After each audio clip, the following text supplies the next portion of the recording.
ما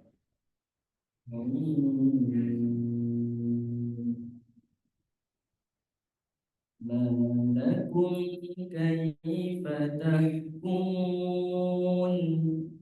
أم لكم كتاب فيه تدرسون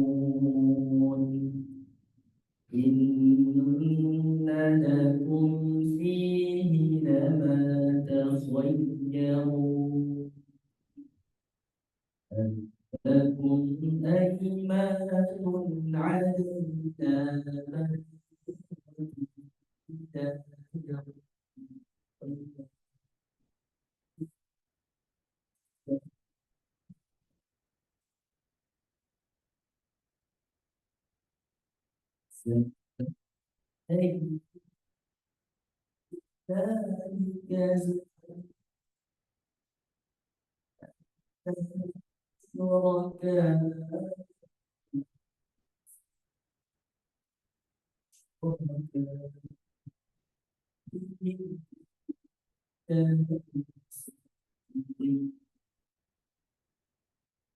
يوم يكشف عن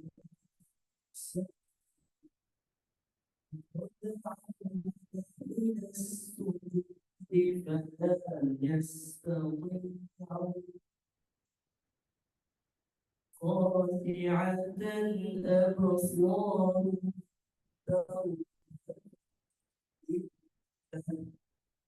وقد كانوا يدعون إلى السجود وهم سالمون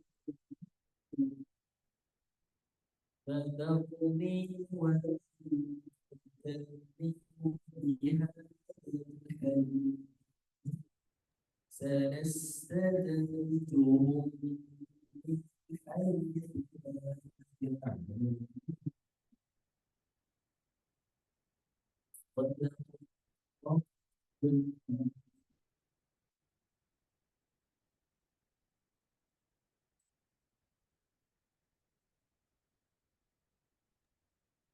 Waalaikumsalam warahmatullahi wabarakatuh.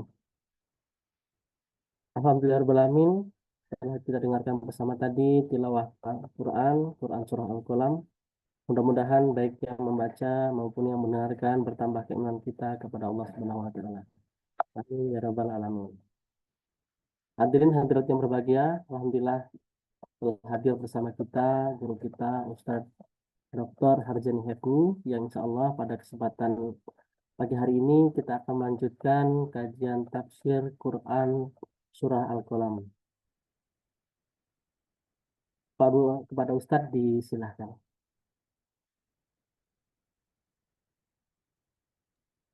Bismillahirrahmanirrahim. Assalamualaikum warahmatullahi wabarakatuh. Waalaikumsalam warahmatullahi wabarakatuh. Suara jelas? Jelas insya Allah, Ustaz. Alhamdulillah rabbil alamin. Wassalatu wassalamu ala asyrafil anbiya wal mursalin wa ala alihi wa ashabihi ajma'in. Asbahna wa asbahal mulku lillah. Walhamdulillahi la syarika lah, la ilaha illahu wa ilaihin nusyur. Aslahna ala fitratul Islam wa kalimatul ikhlas wa ala dini nabiyina Muhammadin sallallahu alaihi wasallam wa ala millati abina Ibrahim hanifa wa ma kana minal musyrikin amma ba'd. Hadirin hadirat rahimakumullah. Alhamdulillah pada subuh hari ini kembali Allah Subhanahu wa taala bangunkan kita setelah kita dimatikan beberapa saat. Mudah-mudahan amanah hidup, amanah sehat di hari ini dapat kita manfaatkan sebaik-baiknya buat beramal, mendekatkan diri kepada Allah Subhanahu wa taala. Hadirin hadirat rahimakumullah. Pada subuh hari ini insyaallah kita akan lanjutkan kajian kita mulai ayat ke-44 dari surah Al-Qalam.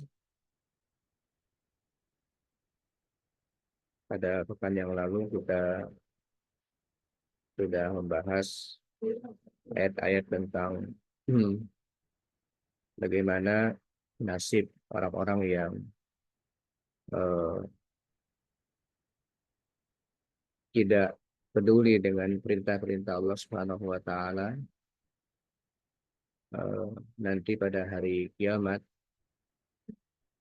Mereka diuji dengan perintah untuk bersujud dan mereka tidak mampu dan tidak bisa lagi untuk bersujud. Ada kesempatan di dunia untuk mereka melaksanakan sholat, mereka tidak melaksanakan sholat. Ketika di akhirat mereka tidak mampu untuk melakukannya. Nah, jadi kebiasaan seorang ketika di dunia itu sangat membantu dia untuk nanti selamat dari azab Allah Subhanahu wa taala. Perintah untuk melaksanakan sujud. Terakhir kemarin yang kita bahas adalah ada seorang sahabat yang membantu Rasulullah Shallallahu Alaihi Wasallam untuk mengambilkan air wudhu dan hajat untuk beliau. Lalu Nabi tawarin, ya, silakan minta kepadaku. Kata sahabat ini, aku minta supaya bisa menemanimu nanti di surga. Nabi bilang bukan yang lain atau tidak yang lain mintanya. Kata sahabat itu, hanya itu wahai Rasul. Lalu Nabi mengatakan, bantu aku dengan kamu memperbanyak sujud kepada Allah Subhanahu wa taala. Nah, ketika kita memperbanyak sujud, maka Rasul punya alasan untuk membantu kita nanti bisa memasukkan atau membantu kita untuk meminta kepada Allah Subhanahu wa taala agar kita dimasukkan ke surga Allah Subhanahu wa taala. Jadi itu pelajaran kita yang terakhir pada pertemuan yang lalu. Nah, hari ini insyaallah kita akan mulai dari ayat ke-44. Allah Subhanahu wa taala berfirman, A'udzubillahi minasyaitonir rajim. Tadharuni وَمَنْ يُكَذِّبُ بِهَذَا الْحَدِيثِ سَنَسْتَدْرِجُهُمْ مِنْ حَيْثُ لَا يَعْلَمُونَ. فَذَرْنِي وَمَنْ يُكَذِّبُ بِهَذَا الْحَدِيثِ سَنَسْتَدْرِجُهُمْ مِنْ حَيْثُ لَا يَعْلَمُونَ. Maka serahkanlah kepadaku, biarkanlah aku untuk mengurus urusan mereka itu.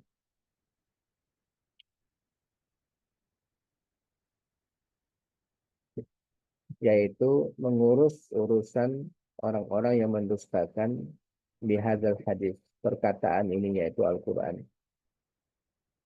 Biarkanlah atau serahkanlah kepadaku urusan orang-orang yang mendustakan perkataan ini yaitu Al-Quran.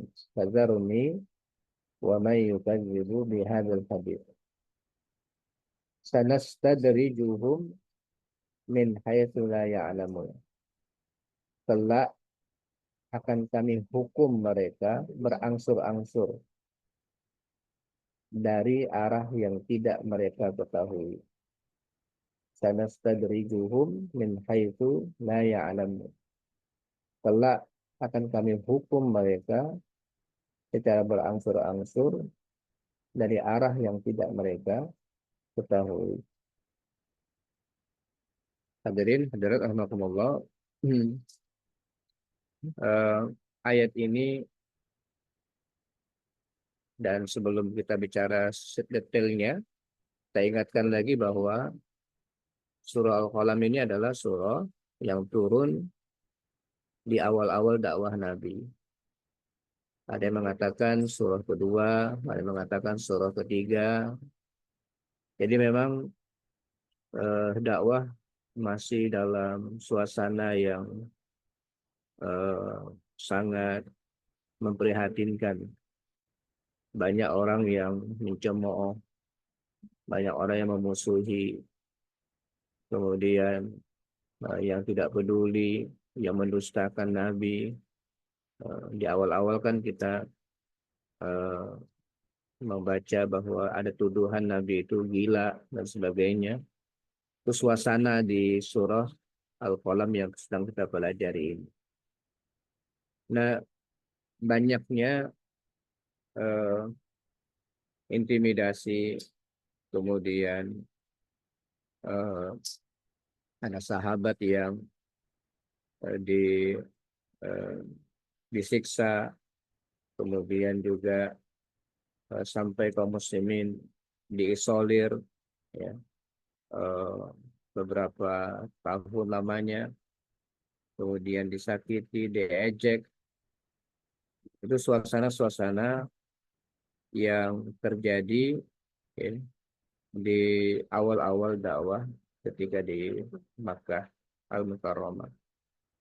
Dan seperti itulah tabiat, ya, daripada perjuangan. Allah Subhanahu wa taala mampu untuk memenangkan Nabi Muhammad eh, dengan cara yang paling mudah menurut Allah, karena Allah eh, maha kuasa atas segala sesuatu. Tapi Allah Subhanahu wa taala eh, menjadikan perjuangan ini, perjuangan Nabi Muhammad SAW sebagai pelajaran buat generasi berikutnya.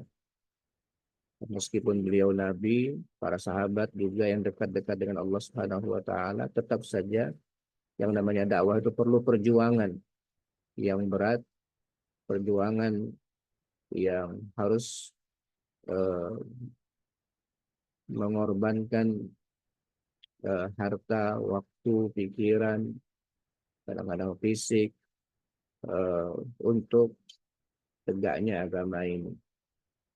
Nah, Allah Subhanahu wa taala dalam ayat ini ayat 44 ini eh, menghibur Nabi Muhammad Shallallahu alaihi wasallam. Ini hiburan buat Nabi Muhammad. Fazarni wa may yukadzibu bihadzal hadis. Eh, biarkan aku, wahai Muhammad, biarkan, serahkan saja, ya, kepadaku, serahkan saja kepadaku urusan orang-orang yang mendustakan Al-Quran ini, yang kamu sampaikan kepada mereka, yang kamu dakwahkan kepada mereka. Biarkan saja aku yang ngurus. Kamu dakwah saja, ya, kamu lanjut saja dakwahnya. Urusan mereka menolak, serahkan kepada aku. Urusan mereka mendustakan, serahkan kepada aku. Nah, ini adalah hiburan, ya, yang diberikan oleh Allah Subhanahu wa taala kepada Nabi Muhammad Shallallahu alaihi wasallam dalam beliau menyampaikan risalah dakwahnya dalam suasana yang cukup berat, cobaan-cobaan yang menimpa beliau dan para sahabat. Tentunya sebagai manusia sedih, kemudian eh, ada perasaan apa namanya, perasaan yang membuat ciut, ya, untuk berjuang sebagainya atas intimidasi, kemudian cobaan-cobaan yang ada, itu pasti sebagai manusia akan terasa. Makanya Allah Subhanahu wa taala menghibur Nabi Muhammad Shallallahu alaihi wasallam dengan ayat-ayat seperti ini. Dan banyak lagi cara Allah menghibur Nabi Muhammad. Yang paling sering adalah dengan menurunkan kisah-kisah perjuangan para nabi dan rekan-rekan seperjuangan Rasulullah dari para nabi.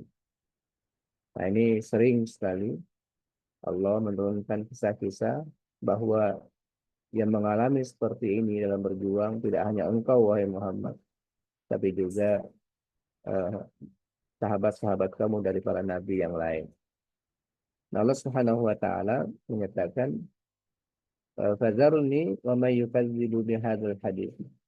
Biarkan, serahkan kepadaku urusan orang-orang yang mendustakan perkataan ini, yaitu Al-Quran. Sanastadrijuhum min haitsu la ya'lamun.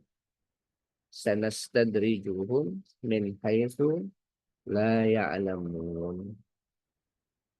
Kami akan istidraj mereka.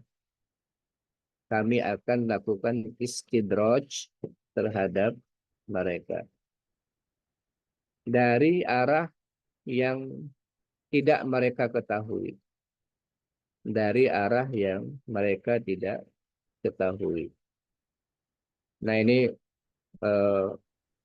Allah Subhanahu wa taala kepada Nabi Muhammad sallallahu alaihi wasallam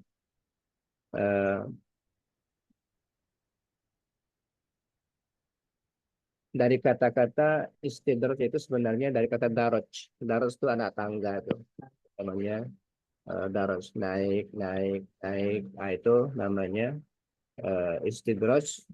Allah kasih dia apa namanya? Kenaikan sedikit, sedikit, sedikit. Tetapi dikasih makin banyak, makin banyak, makin banyak. Dalam rangka untuk bukan untuk memberikan nikmat, tapi untuk mencelakakan, untuk mencelakakan. Nah, itu istidraj. Sepertinya diberikan harta yang banyak, kemudian diberikan nikmat yang banyak, sehat, kemudian apapun yang diinginkan oleh mereka diberikan oleh Allah Subhanahu wa taala, seolah-olah begitu ya Allah kasih mereka kenikmatan berupa kenikmatan sehat, posisi, jabatan, harta dan sebagainya sepertinya mengalir. Semakin mereka mendustakan ayat-ayat Allah Subhanahu wa taala, semakin mereka eh, melawan dakwah Nabi Muhammad Shallallahu Alaihi Wasallam, seolah-olah mereka merasakan adanya apa namanya adanya seolah-olah kebaikan-kebaikan atau hasil-hasil makin bagus gitu ya mereka mendapatkannya.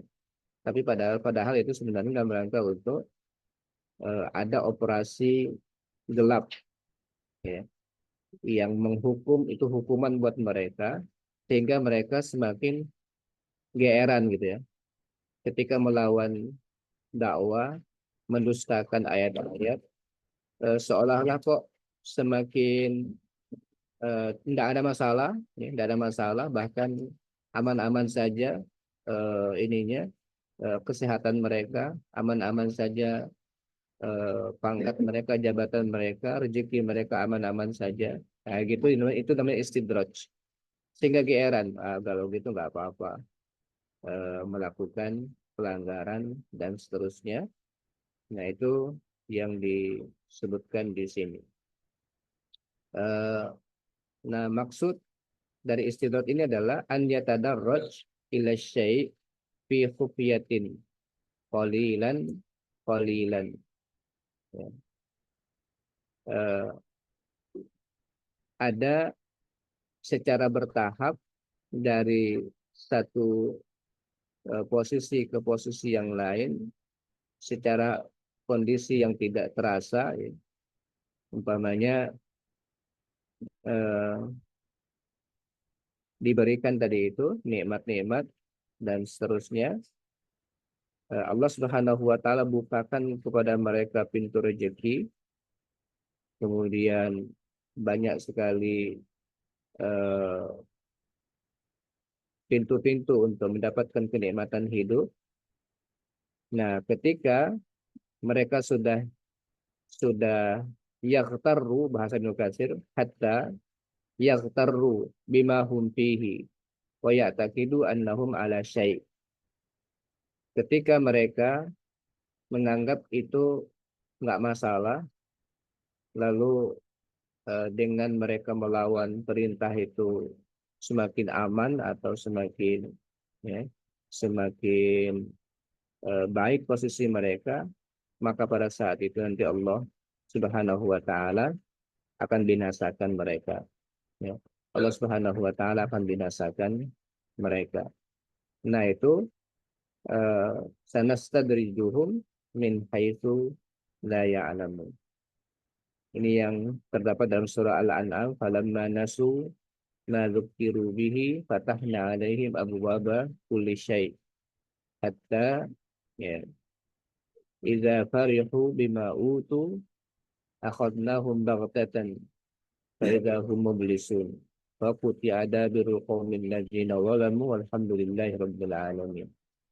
Ketika mereka melupakan apa yang diingatkan kepada mereka, kami bukakan pada mereka pintu-pintu segala sesuatu, makmur, kemudian makin makin makin banyak rezekinya, seperti itu.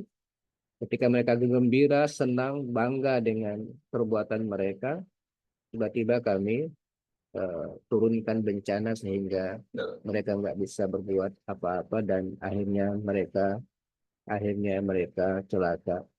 Nah, Bapak Ibu sekalian, istidraj ini sangat sangat berbahaya, ya, eh, karena eh, ada pendapat dari seorang eh, mufassir, ya, Ad-Dhahhak mengatakan di sini, kullama jaddadu lana ma'siyatan jaddatna lahum ni'mah. Selama mereka perbaharui, mereka buat lagi maksiat yang baru, kami kasih lagi mereka nikmat yang lain. Itu ya, setiap mereka melakukan maksiat, kami kasih lagi nikmat mereka yang lain. Sampai eh, seperti itu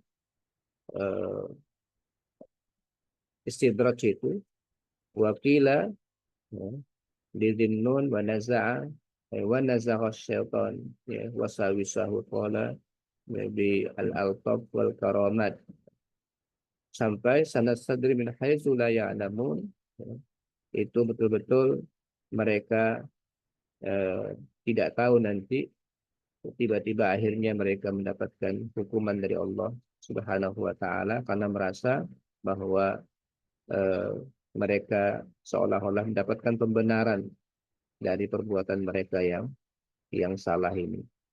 Nah, ini adalah hukuman dari Allah Subhanahu wa taala kepada orang-orang yang jahat ya, tetapi diberikan nikmat yang seolah-olah itu adalah pembenaran terhadap ya, terhadap sikap mereka.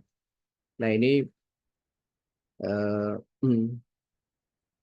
ini adalah salah satu dari hukuman Allah Subhanahu wa taala. Jadi mungkin ada orang yang berpikir begini, ngapain jadi orang baik gitu ya. Mereka yang jahat tuh coba lihat rezekinya lancar, badannya sehat, kemudian nggak masalah tuh kayaknya semuanya lancar-lancar aja ya. Mendingan jadi orang kayak gitu aja. Ya, jadi sangat mungkin ada yang kepikiran kayak begitu tuh. Ya, ketika setan akhirnya masuk ke pikiran mereka, ya, eh, orang jahat tuh aman-aman aja. Kok kita kayak gini dikit-dikit di dihukum oleh Allah Subhanahu wa taala soal kayak cara berpikirnya gitu. Nah, ini eh, Allah Subhanahu wa taala menghibur Nabi Muhammad SAW. Kalau mereka aman tuh, wahai Nabi, itu bukan bahwa mereka itu benar. Ya. Mereka itu aman itu bukan mereka benar. tapi ini dalam program rencana. Semakin mereka tidak sadar, semakin mereka mendustakan apa yang engkau sampaikan, maka ketika mereka dikasih nikmat kemudian nggak bersyukur, makin besar dosa mereka. Ya, makin besar dosa mereka, makin berat nanti hukuman untuk mereka. Nah, itu cara pandang yang harus diluruskan oleh sebagian atau untuk sebagian kaum muslimin yang merasa seolah-olah kenapa kok orang yang tidak baik, orang yang tak beriman malah mereka aman-aman saja berpuasa seperti semau-maunya dan seterusnya. Nah, dari cara yang tidak tahu nanti Allah akan, mereka nggak tahu bagaimana caranya, ya Allah akan jatuhkan mereka dengan cara yang ya, bahasa kita sekarang operasi senyap. Tiba-tiba mereka habis. Mereka dijatuhi hukuman oleh Allah Subhanahu wa taala.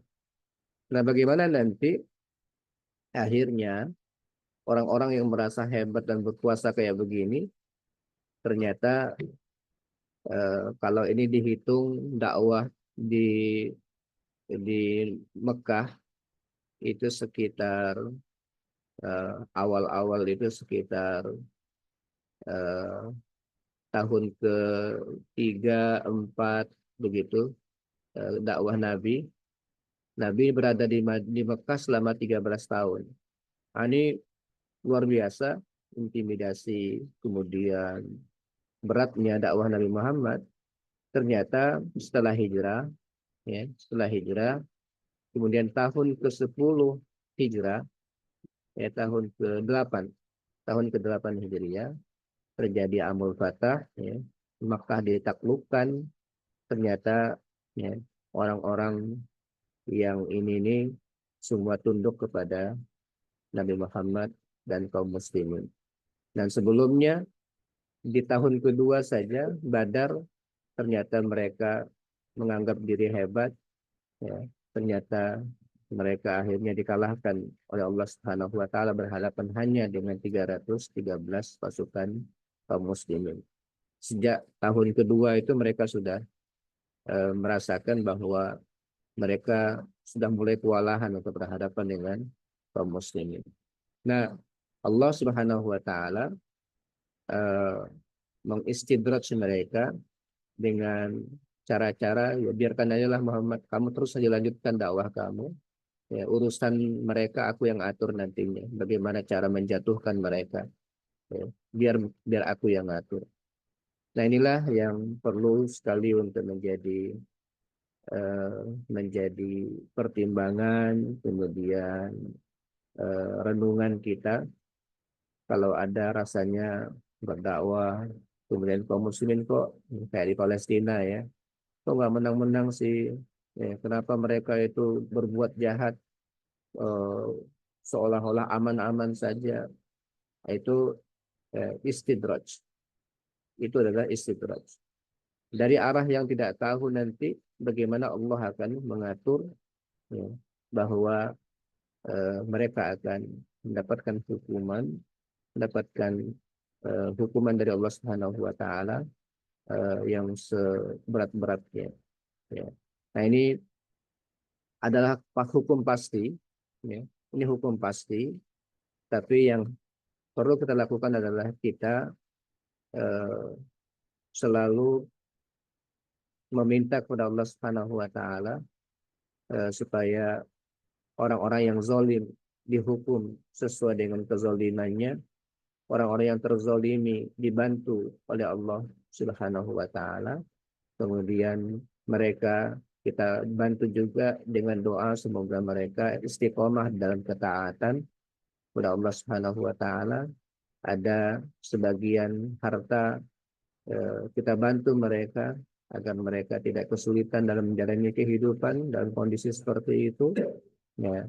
Nah, itu eh, hiburan yang harus kita masukkan ke dalam hati kita ketika kondisi kaum muslimin yang sudah ingin berbuat baik, jadi orang baik, kemudian melihat betapa pongahnya orang-orang yang jahat melakukan semena-mena, melakukan kejahatan seolah-olah aman, itu sebenarnya adalah sanastadrijuhum min haitsu la ya'lamun. Kami istidraj mereka, hukum mereka secara berangsur-angsur dari arah yang mereka tidak tahu. Nah, kemudian berikutnya Allah berfirman wa umli lahum inna kaidi matin. Nah, ini masih sebagai penguatan daripada makna sanastadrijuhum min haitsu la ya'lamun. Kami akan istidraj mereka dari arah yang mereka tidak tahu.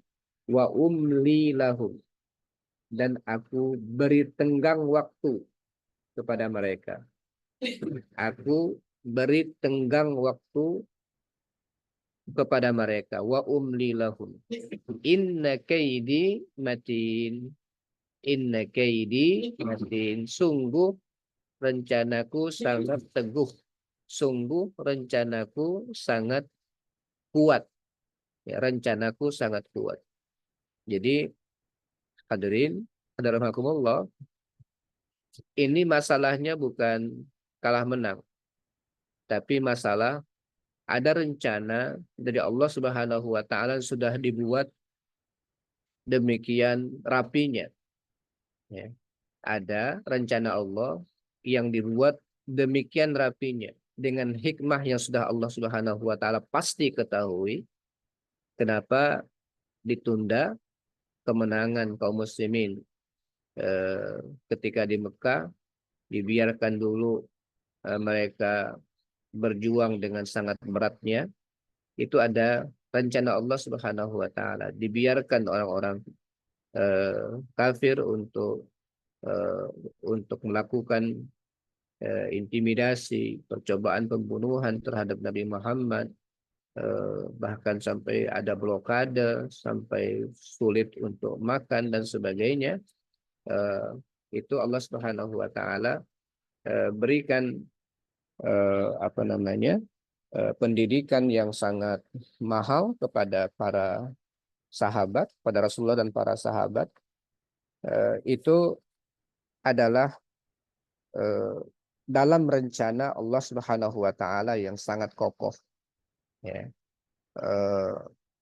Dan kita bisa membaca ya bagaimana nanti setelah blokade umpamanya, kenapa sampai selesai blokade itu ternyata hati manusia itu nggak kuat juga melihat saudara-saudaranya itu disakiti kayak begitu. Manusia, ya, manusia, ya, Rasul yang ingin berbuat baik, dan tidak hanya kaum muslimin, ya, tapi kabilah yang membela Nabi juga masuk dalam blokade. Dan ternyata bagaimana cara Allah itu bekerja, ternyata perjanjian blokade itu dimakan rayap sendiri begitu, yang ditempel di Ka'bah itu akhirnya hilang dengan sendirinya.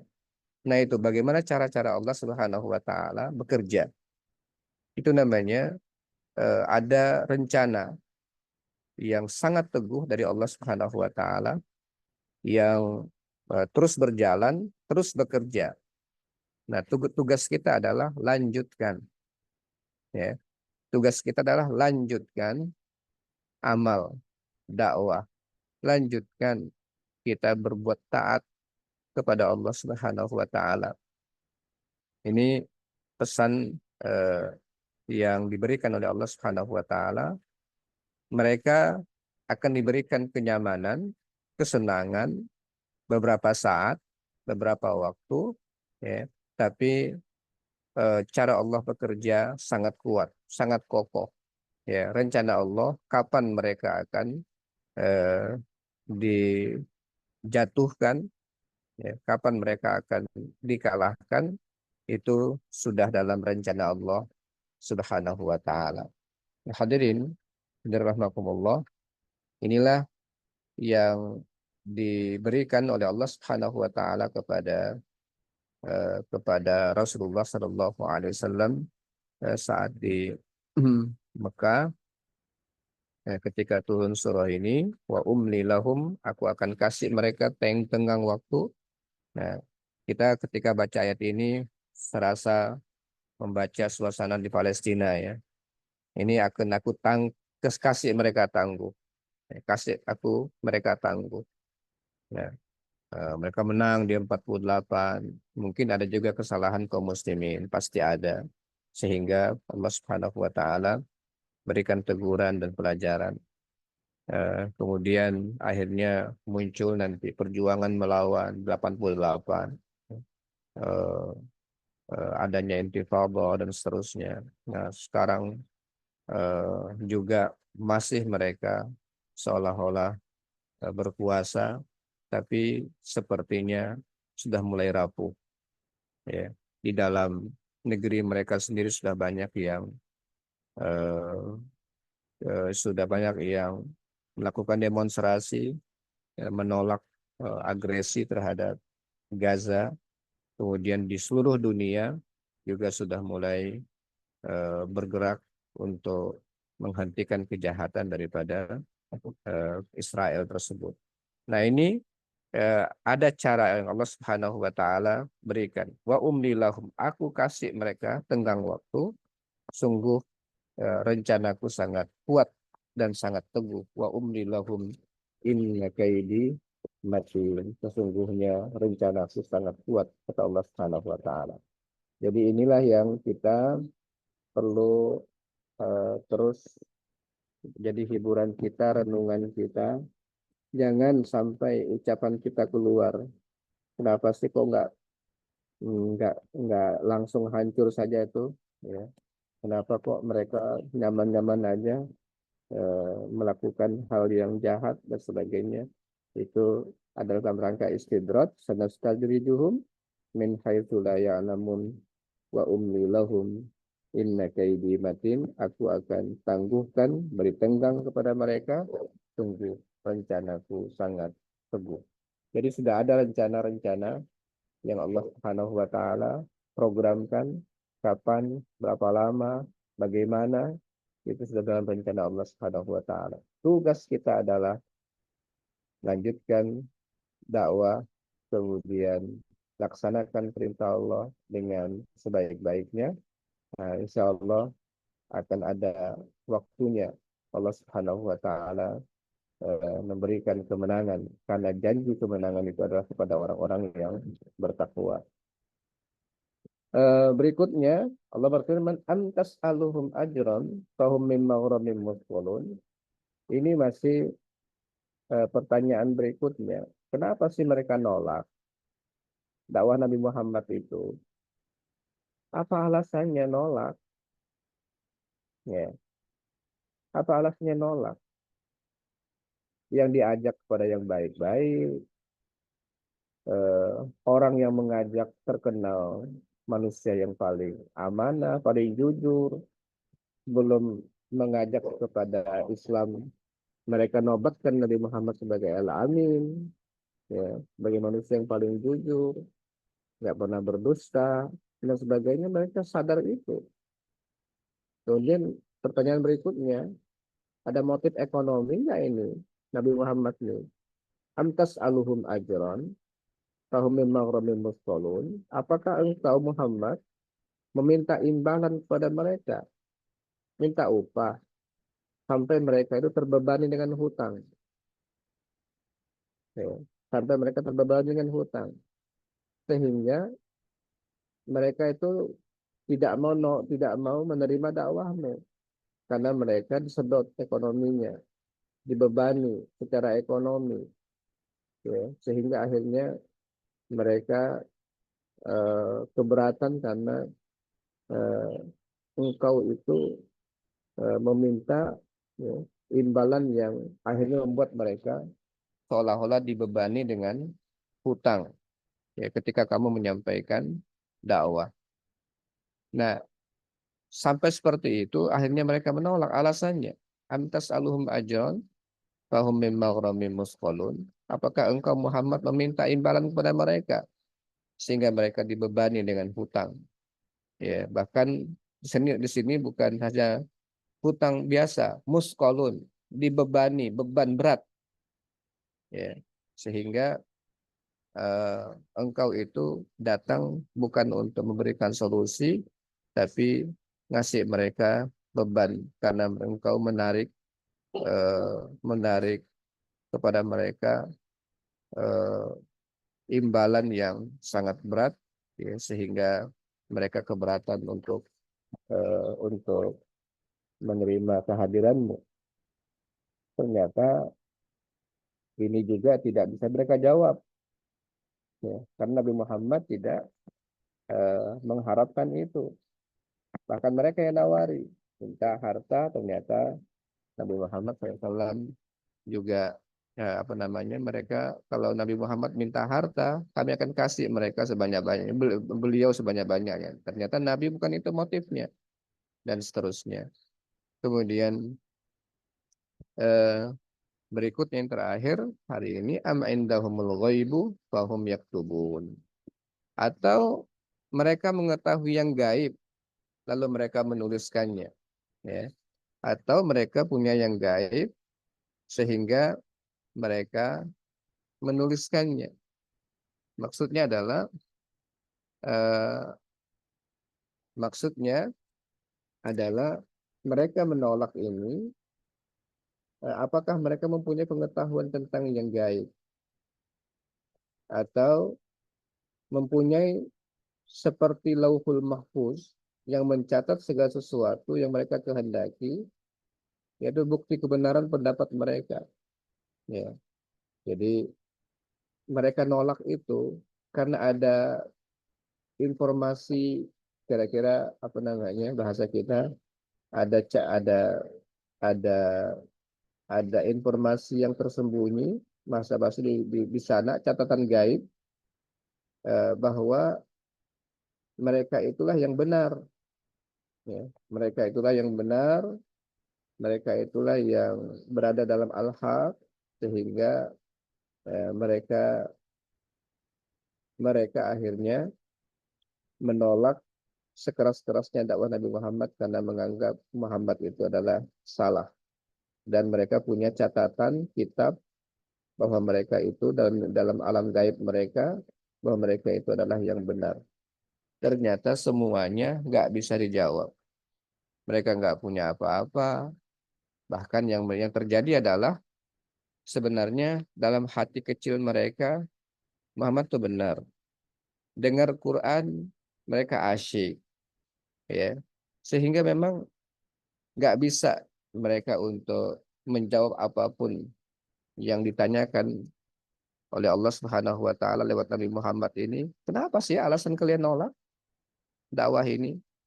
Nah, ini tentunya hadirin rahimakumullah, untuk kita pada hari ini juga sebenarnya kita jangan sampai kehilangan apa namanya cara metode untuk dialog diskusi dengan teman-teman yang belum Islam.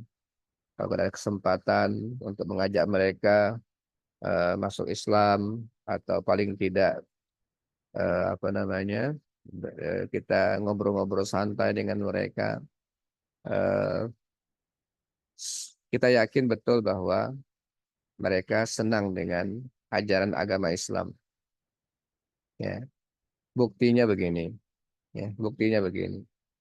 Kalau ada kata halal di restoran atau di semua produk makanan, ya, saya yakin semua kalangan, ya, semua kalangan akan menerima itu dan tidak keberatan untuk menyantap, untuk menikmati makanan yang ada tulisan halalnya.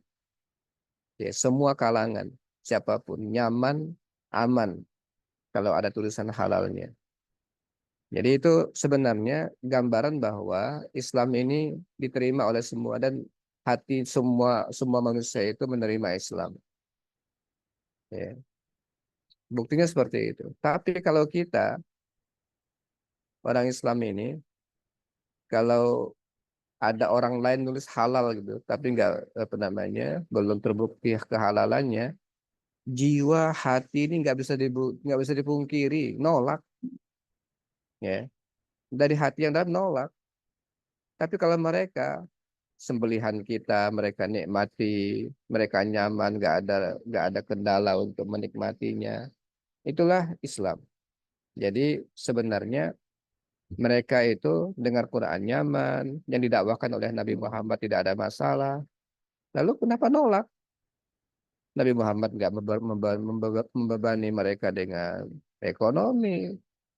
Kemudian kalian juga nggak punya catatan bukti khusus bahwa ajaran kalian benar, ya.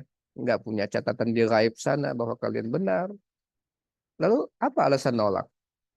Nah, ketika mereka nggak bisa jawab, nanti akhirnya muncullah di hati mereka, iya juga ya, iya juga ya, iya juga ya. Dan nanti pada suatu saat nanti akan akhirnya sebagian mulai masuk Islam dan seterusnya karena mereka mulai berpikir. Ketika mereka membuka hati mereka, pikiran mereka, insya Allah mereka akan menerima Islam. Nah, demikianlah pelajaran yang bisa kita ambil dari berbagai macam pertanyaan dan hiburan dari Allah Subhanahu wa taala kepada Nabi Muhammad yang suasana surah Al-Qalam ini berada di awal-awal dakwah Nabi Muhammad untuk menguatkan beliau dan para sahabat yang sedang berjuang. Mudah-mudahan bermanfaat buat kita sekalian. Aku qouli hadza wa astaghfirullah li wa lakum. Assalamualaikum warahmatullahi wabarakatuh. Waalaikumsalam warahmatullahi wabarakatuh. Warahmatullahi wabarakatuh. Alhamdulillah, setelah kita dengarkan bersama tadi kajian mahsyar tafsir Quran surah Al-Qalam dari ayat ke-44 dan kita sampai di ayat ke-47 di mana tadi kita di bawah suasana di awal-awal dakwah Rasulullah SAW. Kalau dilihat dari kolom chat belum ada yang bertanya, Seth. Dan mungkin sekarang waktu juga sudah menjelang suruk ataupun sudah masuk suruk. Jadi untuk kesempatan di pagi hari ini kita akan tutup langsung, tidak ada sesi tanya jawab. Syukran jazakallah kepada Ustadz Harjani yang telah memberikan banyak ilmu kepada kita semua. Mudah-mudahan ini dapat menjadi bekal kita dalam kehidupan sehari-hari. Terima kasih juga kepada para hadirin hadirat yang selalu mengikuti kajian mahsyar ini dan mudah-mudahan di pekan-pekan yang akan datang dapat mengikuti kembali dan menginformasikan kepada teman, keluarga, sanak saudara supaya ilmu ini juga tersebar kepada mereka. Kita tutup kajian kita dengan melafazkan hamdalah, Alhamdulillahirabbil alamin. dan doa kepada majelis benar-benar Subhanallah wa bihamdika asyhadu an la ilaha illa anta astaghfiruka wa atubu ilaik. Mohon maaf, Assalamualaikum warahmatullahi wabarakatuh. Waalaikumsalam.